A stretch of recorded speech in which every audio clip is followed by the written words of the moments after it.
This story is about China's twin challenges, two problems that are fast getting out of hand: the floods and the food crisis, and how China is doing a masterful job of hiding these.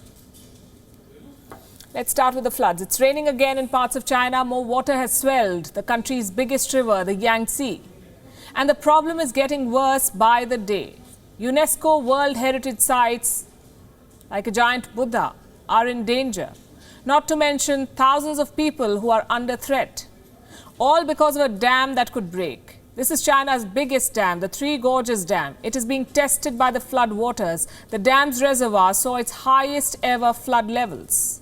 On Thursday, it was getting almost 99,000 cubic yards of water per second. You heard that right, 99,000 cubic yards of water every second poured into the reservoir for 9 hours on Thursday.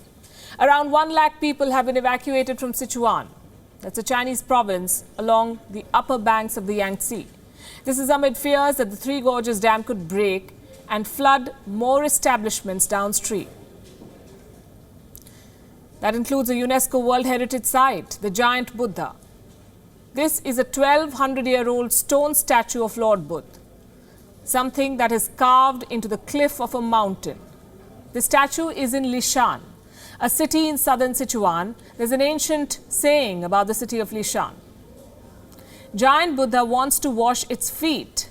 Lishan city cannot fall asleep, which means if the water flows over the Buddha's feet, the city of Lishan will be flooded. And that's exactly what's happening. Take a look at these images. The water has reached the feet. The crisis is evident. Where is Xi Jinping? Well, he is touring a different flood-hit province. The Chinese president visited Anhui, another flooded province downstream from the Three Gorges Dam. The Chinese state media carried a quote from President Xi. And let me quote that. We are achieving progress in fighting floods.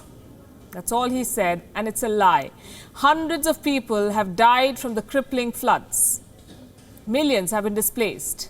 And the worst is not yet over. The floods have inundated fields.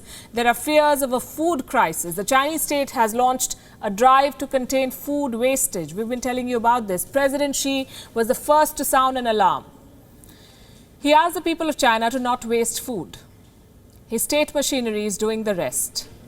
Reports say the Chinese State Council has set up a working group. Their job is to educate and discipline caterers and diners to fight food waste. Apparently, the Chinese state is also coming up with a new statute. It will lay the legal groundwork to name, shame, fine and jail those who waste food. Well, the fact is that the Communist Party of China does not really need a law to do all of this. The state apparatus is already doing all of it. It is going after lavish dining in a different way.